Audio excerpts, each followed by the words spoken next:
Olá, boa tarde. Estamos aqui para o nosso encontro, nosso atendimento da disciplina DSV, do curso técnico em agropecuária do Instituto Federal Catarinense, no campus Santa Rosa do Sul. Boa tarde aí, temos só as meninas, sejam bem-vindas. Antes de começar o pequeno assunto que a gente gostaria de tratar hoje, que são alguns pontos do banner, a gente abre aqui para ver se alguém está aqui com alguma dúvida, ou alguém de vocês que está aqui participando já trouxe alguma questão, alguma dúvida, alguma coisa que gostaria de esclarecer sobre qualquer ponto do trabalho, ou até fora da questão do trabalho, um assunto relacionado à sanidade vegetal, a gente fica à disposição. Alguém gostaria de perguntar alguma coisa? Boa, Maria. Vai lá, tem uma pergunta. Não conseguiu achar os nomes sinônimos. Boa, vamos então tentar junto com você. Vamos ver como é que seria. Eu vou tentar procurar aqui para ver se eu te ajudo ou se realmente esse agente, esse patógeno não tem sinônimos. Então me fala aí que doença que é que você está com dificuldade de achar, que eu vou procurar com você agora. E os colegas aqui acompanham. Fala aí o nome da doença. Que doença que é, Maria? Pode usar o microfone para falar também. Ah, queima das pontas da cebola também. Tá. Boa tarde, pessoal. Então, eu vou aqui, ó, procurar, que é o Botrytis squamosa, se eu não me engano, né?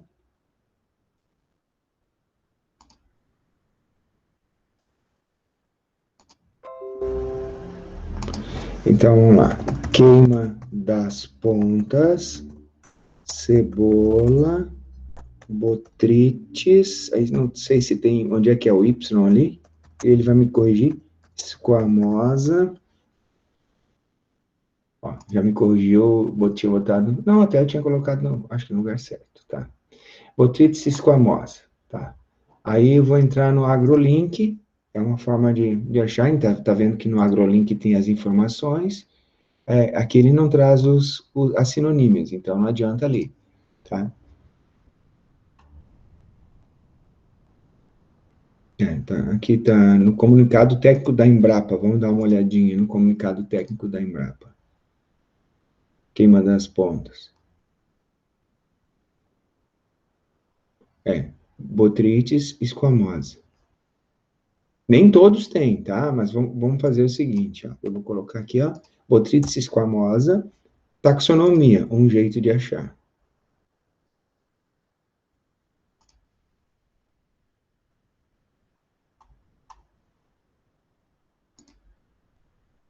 Aqui ele está no Botrytis cinerea. Esse aqui está muito genérico. Ah, ele tem, ó, no... Ah, chama aqui, ó. Então, olha lá, Maria, tu viu? É assim que tem que ser, tá?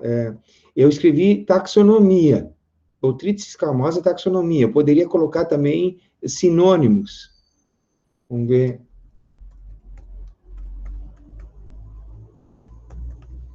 Se eu acharia alguma coisa.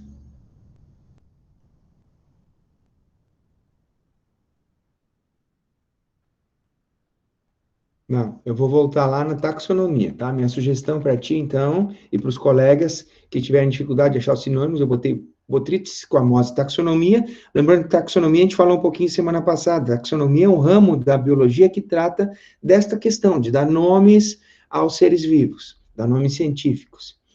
Então, aí eu rodei aqui e cheguei até a página da Botrytis squamosa, da Wikipédia, tá?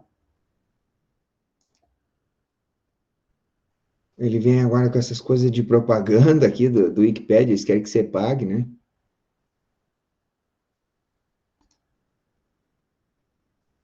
E voilá, onde é que nós achamos o sinônimo? Aqui, ó.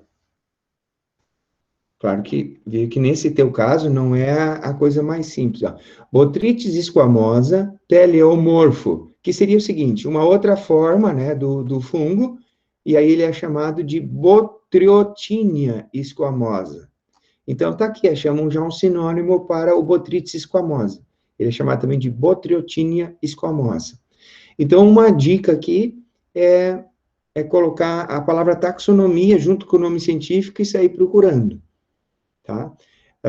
Concordo que não seja a coisa mais simples, mas também vocês vão se formar numa profissão que não é a coisa mais simples também, uma vez que lida com a questão de identificar pragas e doenças das mais diversas plantações, e não só de plantações, mas vocês têm uma disciplina também de sanidade animal, onde tem uma série de outros problemas sanitários, dos quais vocês têm que também participar, conhecer e tal. Tá, Maria? Então, o Botrytis squamosa não foi o mais fácil para achar um sinônimo, mas achamos, tá? Usando o termo taxonomia junto com o nome científico na pesquisa. Pessoal, lembrando vocês, o nosso plano diz o seguinte, ó, dia 27 de maio é o dia da entrega desse trabalho. Agora já não está mais tão longe, hoje é dia 6, então a gente vai ter 2 encontros ainda, dia 13 e dia 20, e dia 27 tem que ser com o trabalho na mão, tá? Vem para a aula com o trabalho entregue, ok? Então, vamos acelerar aí, quem ainda não avançou muito no trabalho, quem não sabe o que fazer ainda, me procure, que eu tenho dicas, sugestões, tá? Júlia, precisa colocar mais que um sinônimo? Não, tá? Às vezes, não existe sinonímias. A maioria deles, a maioria dos patógenos tem sinonímias. A maioria tem, mas alguns não tem, tá? Muitos têm mais que um, tem vários. Então, vocês têm que colocar aqueles que vocês encontrarem. Ok, pessoal? A minha imagem está aparecendo aí na câmera ou travou? O que vocês me dizem? Para mim aqui travou.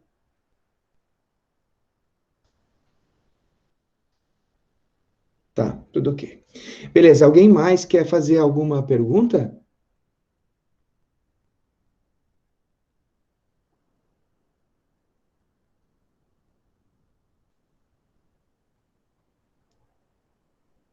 Pessoal, mais alguma pergunta?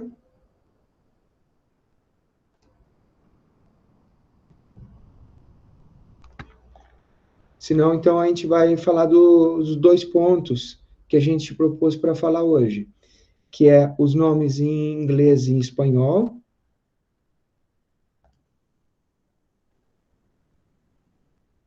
e começar a falar sobre as citações dos autores, tá? Então, se não tem perguntas, vou explicar para vocês a questão dos nomes em inglês e espanhol. Enquanto isso, eu vou pedir que vocês coloquem, quem está participando aqui da aula, coloque seu nome e a turma ali no chat, tá? Não precisa ser na ordem da turma A, B, C, D, E. Vocês vão colocando ali, dão boa tarde e coloca seu nome e a turma. Isto, tá? Seu nome e a turma. Como eu já falei para vocês das outras vezes, para ficar registrado aqui os estudantes que estão participando aqui de forma online, né? Mas estão aparecendo no horário aqui determinado para o atendimento. Então, vamos lá, vamos falar dos nomes em inglês ou espanhol. Por que está sendo cobrado isso de vocês? Porque aqui a gente pede os nomes comuns, além do português, também em inglês e em espanhol, tá? O motivo, acho que está explicando um pouco mais aqui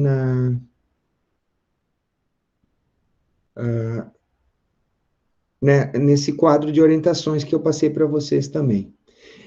O motivo é o seguinte, pessoal.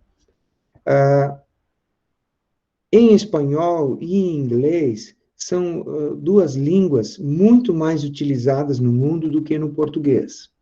Então, quando vocês, claro, vocês estão começando agora essa pesquisa sobre uma doença de uma planta, mas à medida que vocês forem procurando mais e mais, vocês vão entender que vocês vão chegar no limite das informações na nossa língua mãe, na nossa língua mater. Ou seja, em português, chega um momento em que há um limite das informações disponíveis. E, às vezes, essas informações disponíveis não são o suficiente. Elas não esgotam todas as suas dúvidas ou toda a tua necessidade de informações sobre aquele assunto, no caso aqui, sobre aquela doença. E aí, qual é a nossa alternativa? Tem duas línguas, dois idiomas que nos são muito familiares, que é o inglês e o espanhol, que são usados por muito mais pessoas no planeta. E, consequentemente, tem muito mais informações, artigos, textos escritos em inglês e em espanhol sobre determinado assunto do que em português.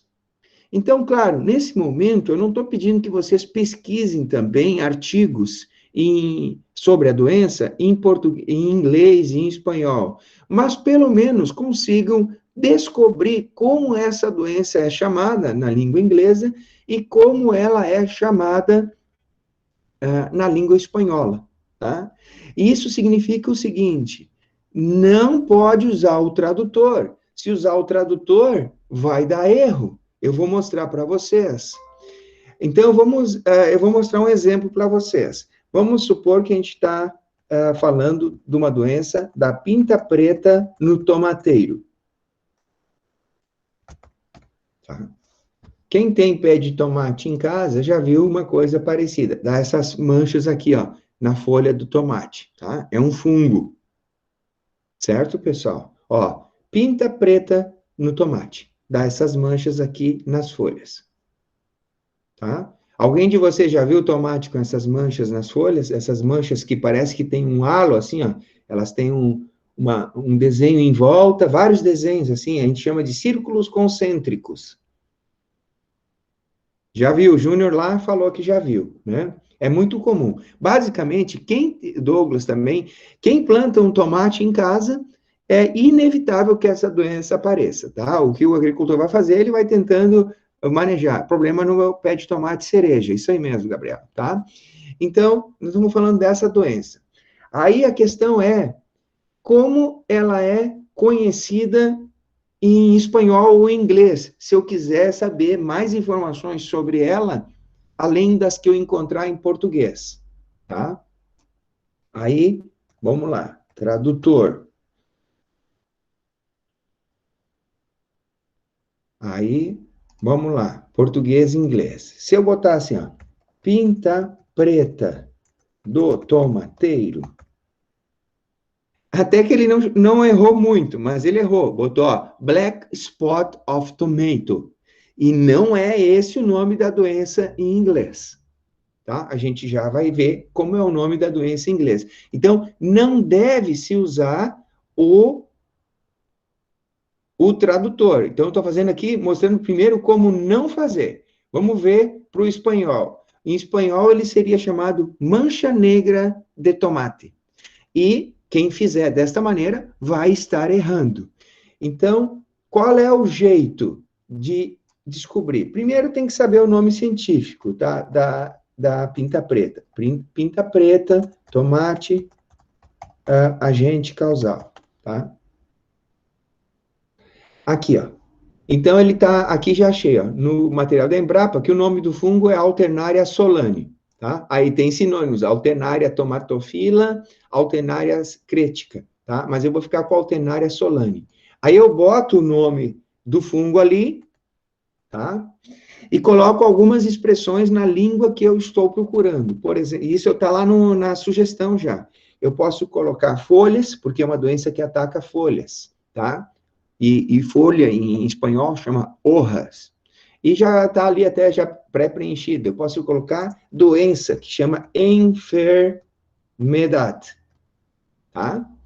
Aí eu poderia escrever tomate ainda. Eu não sei como é que chama tomate em inglês. Aliás, em espanhol, estou procurando em espanhol. Mas vou colocar só essas duas. Alternaria solani, hojas, enfermedade, e vou procurar. Aqui ele está falando de batata também, ó. Patata. Como é que é patata em espanhol? Ó? Patata, tá, pessoal? E ele já me achou a resposta. Olha aqui. Alternaria solani es un hongo fitopatógeno perteneciente a la familia Pleosporaceae. Ocasiona una enfermedad en los cultivos de batata e tomate, né?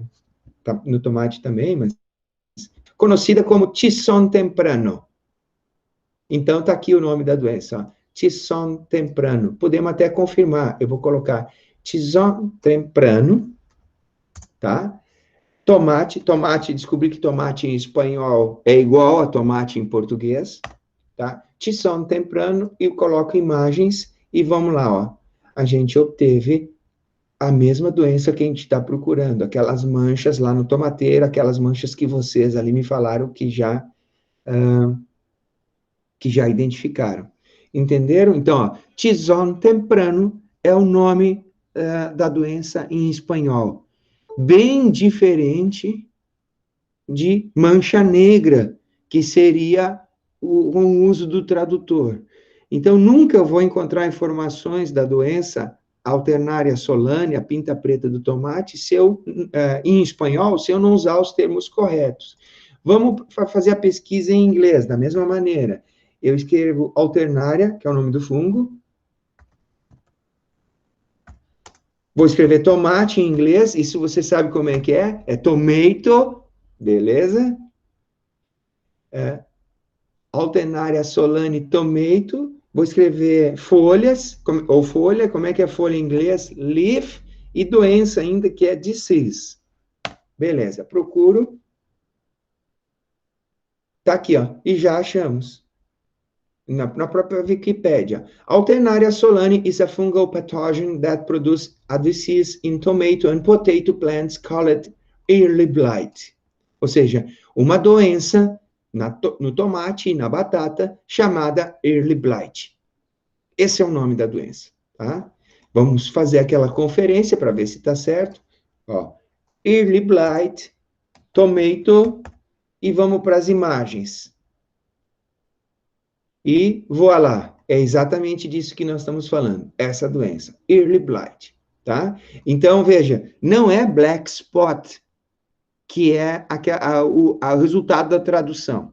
Então, resumindo, não pode usar o tradutor para encontrar o nome da doença em outros idiomas. Não pode usar o tradutor, tá? Vocês têm que fazer esse procedimento que eu acabei de demonstrar para vocês. Usa o nome científico do agente, porque ele é o mesmo em qualquer lugar do mundo, é em espanhol, em inglês, japonês, chinês, o nome científico é o mesmo, e aí usa 2 ou 3 palavras na língua que você está procurando, e com muita grande possibilidade você vai achar o que você está procurando, a resposta certa. Tá bom? Então, em inglês chama early blight, em espanhol, tissón temprano. Ok, pessoal?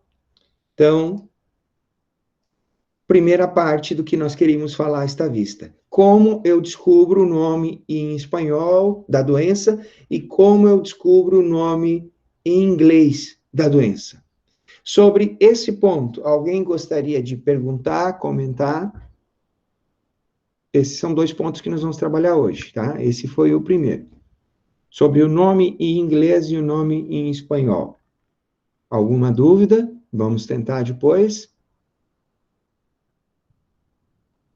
Tranquilo, né? Então tá. Vamos seguir. O próximo e último ponto que nós vamos tratar aqui é a questão das citações. Citações dos autores.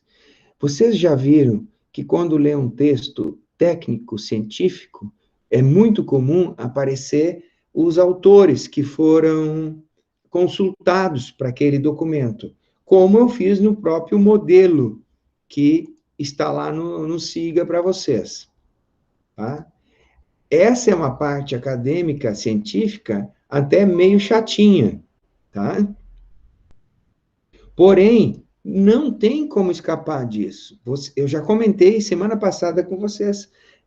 Vocês vão usar isso lá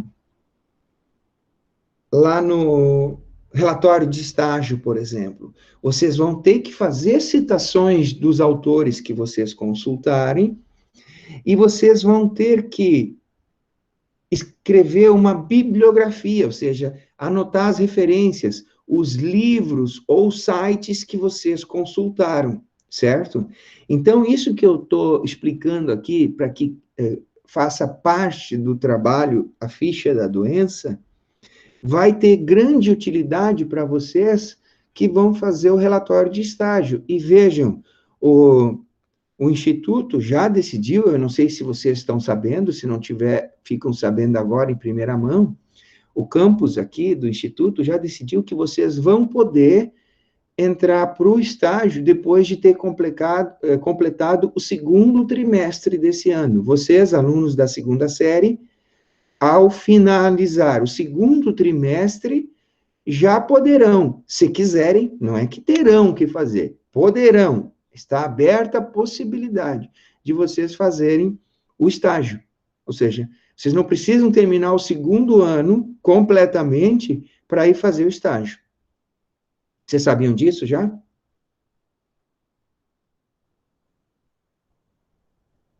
Que silêncio. Olha, não sabiam, tá? Alguns não sabiam, então estou comunicando vocês. Tá? E o que tem de importante no estágio? Uma das etapas importantes do estágio é o relatório, tá? É o relatório. E o relatório vai ter que ter, vamos dizer, um padrão científico, certo? Onde vocês vão pesquisar, vocês vão relatar o que vocês fizeram, mas às vezes vocês vão consultar alguma coisa num livro ou num site, porque é um assunto científico que vocês precisam embasar um pouco melhor, e não só colocar o que vocês relataram. Sim, tem que colocar o ano. Essa é a regra. Quem perguntou ali, agora já pulou ali, tá? Mas olha, eu vou dar um exemplo aqui, pessoal, tá? Como tá ali, ó. Eu estou falando da distribuição geográfica aqui, nesse nosso exemplo, dessa doença da soja, tá? A ferrugem da soja. Então, eu coloco num determinado momento o seguinte: na América do Sul foi descrita pela primeira vez no Paraguai por Morel, 2001.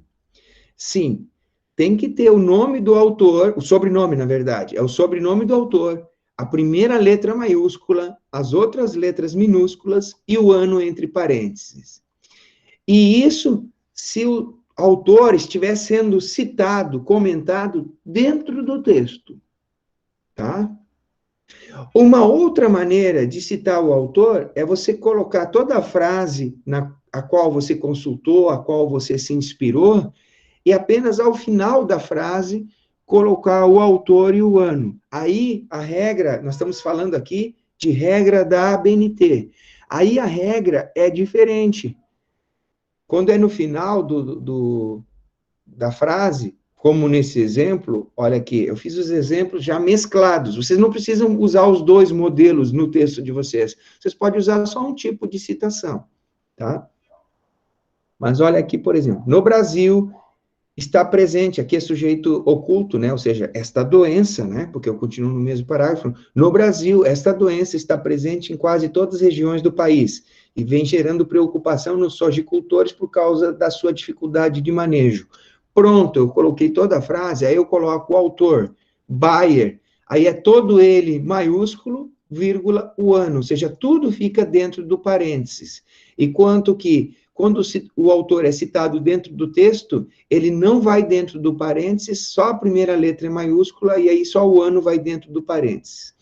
E olhem o detalhe agora, eu vou rolar o texto lá para baixo, e tanto o Morel, como esse Ionori, como o Bayer, eles vão aparecer lá na minha bibliografia. Olha lá embaixo, ó. Bibliografia. Bayer, tá lá ele. Morel, tá lá ele. Ionori, está lá ele. Todos os autores que eu consultei, eu tenho que depois elencar eles nas minhas referências, ou então bibliografia, que eu chamei de bibliografia, ou seja, os autores que eu citei, os autores que eu pesquisei, e eles estão em ordem alfabética. Então, eu tinha a AgroLink ali, que era o primeiro, depois foi esse Bayer, e depois tinha o Folha Agrícola, o Morel e o Honori. Todos eles em ordem alfabética, certo? Pela primeira letra. Quando eu consulto um livro, vou mostrar para vocês agora. Quando eu consulto um livro, então, respondendo a Maria, já respondi, né? É obrigatório colocar o ano, sim. Quando eu consulto um livro, que eu geralmente não vai acontecer com vocês, porque provavelmente vocês não vão ter um livro sobre essa doença em casa. E, neste momento, a gente não está normalmente pesquisando a biblioteca do colégio, tá? Mas eu vou deixar aqui feita a minha ressalva. Quando você consulta um livro, todos os livros, até os mais antigos, tem lá na primeira página ou na segunda, uma chamada ficha catalográfica. É um quadradinho aqui, esse quadradinho, opa, aqui, ó, esse quadradinho, que traz as informações do livro. Esse quadradinho aqui. Então, se vocês estivessem consultando num livro e não num site, seria só, para fazer a bibliografia, seria só copiar as informações daquela caixinha. Eu tenho um outro livro aqui. E também, lá numa das primeiras páginas, tem essa caixinha, a ficha catalográfica. E é daqui que eu copiaria, né, o texto que compõe a bibliografia que eu estou consultando, tá? Porém, como eu falei, vocês provavelmente não vão consultar,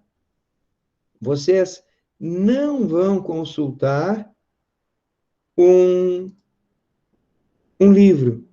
A não ser que tu tenha, por um acaso, assim, um livro sobre a cultura em casa, e que tenha aquela doença lá no livro, né? Mas é bem pouco provável que vocês tenham, tá? Se tiver, pode usar, não tem problema nenhum, tá? E, como eu disse, nesse momento a gente não está acessando a biblioteca. Então, qual é o jeito de fazer? Vou projetar de novo, agora a última projeção, que a gente já está aqui perto de terminar a nossa conversa. Então, vamos dizer, eu vou procurar a doença lá, para mostrar para vocês como é que eu procurei essa da ferrugem asiática. Ó, ferrugem asiática, tá? Então, eu quero saber mais informações sobre a ferrugem asiática, achei aqui no site do AgroLink, tá? Então, eu tenho aqui informações e usei esse site aqui para pesquisar algumas informações para o meu trabalho. Detalhe, para vocês, meu pedido, a minha exigência é que vocês consultem pelo menos 2 sites, ou um site, um livro, ou 2 livros, tá ok, pessoal? Pelo menos 2. Pelo menos 2. 2 fontes, tá? E agora, então, vem a cereja do bolo. Como é que eu faço a minha bibliografia se eu consultei da internet? Porque se era do livro, era muito fácil, era só copiar a ficha catalográfica que eu comentei com vocês, correto? E quando é da internet, não basta copiar o endereço, tá? Tem muita gente que não prestou atenção na aula e me entrega o seguinte, eu vou fazer junto com vocês, tá? E coloca lá o link. Ó, essa é a referência, a bibliografia que me entregam. Está errado, tá, gente? Se fizer só isso, já perde um ponto. Primeira coisa que a gente tem que fazer é citar o autor, tá? Geralmente, o autor é uma pessoa. Quando não tem a pessoa, então Quando não tem a pessoa, então a gente usa o nome da empresa. No caso aqui, é o site AgroLink. Então, como é que eu monto? Eu escrevo assim, ó. AgroLink, tá? Ponto. Aí eu boto o tema, o assunto, o título do artigo, que é ferrugem asiática. Vai lá eu, ó. Ferrugem asiática. Opa, tá minúsculo. Asiática. Ponto. Aí sim, tudo bem, depois que, Emily, você olha essa parte, tá? Que é de como que monta a bibliografia quando tira da internet. Aí eu estava explicando. Pega o nome do autor, pega o título do artigo, aí sim você vai colocar assim, ó. Disponível em dois pontos, abre a chavezinha, tá? Ele vai dar essa deformada mesmo, aqui, ó. Depois, fecha a chavezinha, ponto. Ó, e aqui foi isso aqui é problema do Word, tá? Ele tá alterando automaticamente, eu mudei de computador, ele não deveria de mudar. Pode deixar em azul, não tem problema, tá? E aí você completa dizendo a data que você acessou. Acesso em 6 de maio de 2021. Alinhamento apenas pela direita, não se faz o alinhamento à esquerda, tá? É assim que faz a bibliografia completa e é assim que vocês vão ver, ó, como é que estava lá no modelo que eu fiz para vocês. Opa, aqui, ó. Olhem o modelo que o modelo vai estar explicando. Nesse caso aqui eu tinha consultado em novembro de 2018, tá? E todos os outros seguem o mesmo procedimento quando é consultado da internet. No caso, o Bayer e o Folha Agrícola, tudo consultado da internet. Tá? E, dentro do texto, você vai usar AgroLink 2021. Vamos ver aqui nesse... Ó, aqui era ó, AgroLink 2018, porque foi o que eu consultei na época. Se fosse hoje, eu escreveria AgroLink 2021 e colocaria na bibliografia toda essa montagem aqui que eu fiz, que é a bibliografia completa dentro das normas da ABNT. Tá, pessoal? Então, fica agora registrado, fica gravado aqui a nossa orientação de como fazer a bibliografia. Lembrando o seguinte, já estamos perto de encerrar. Qual é a principal mensagem que ficou aqui? Quando consulta da internet, e a maioria de nós vai consultar da internet, não é apenas o endereço eletrônico. Tem que fazer a citação, a referência completa. Como que faz a referência completa? Acabamos de explicar para vocês. Se tiver dúvidas, existe um manual ainda sobre o relatório de estágio na página do Instituto. Eu acho que eu vou deixar o link para vocês, tá? Se tiver dúvida, vocês podem procurar no Google como fazer referência retirada da internet, tá? Vocês vão encontrar isso também. Se tiver dúvida, se ainda acharem, em relação ao que eu expliquei, acharem que não foi o suficiente, vocês podem fazer o seguinte, ó.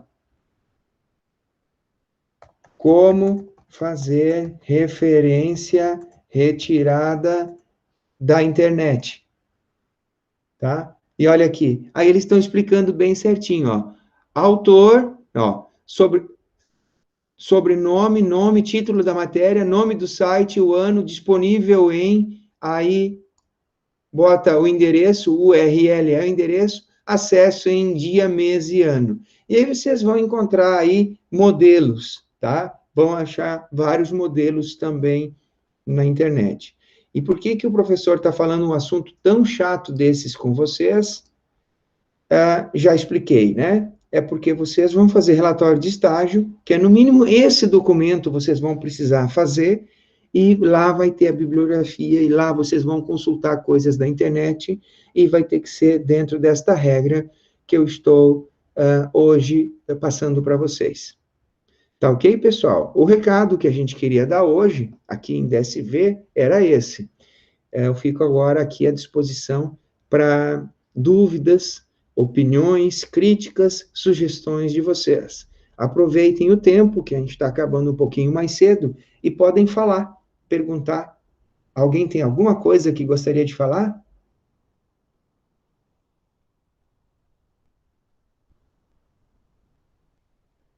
Pelo jeito tranquilo. Então vamos lá, repetir. Vou repetir a pergunta. Vocês entenderam que quando consulta da internet para fazer a bibliografia não pode ser só o endereço eletrônico? Entenderam isso? Não é só o endereço eletrônico. Entenderam? Beleza. Espero que alguns colegas aí que não estão na aula hoje assistam a nossa orientação e façam do jeito correto. Vocês também, espero que façam tudo certinho. Se tiverem dúvidas, procurem o professor. Lembrem-se que o tempo está acabando, já estamos no mês do trabalho, tá? Faltam poucas semanas para chegar o momento de entrega do trabalho.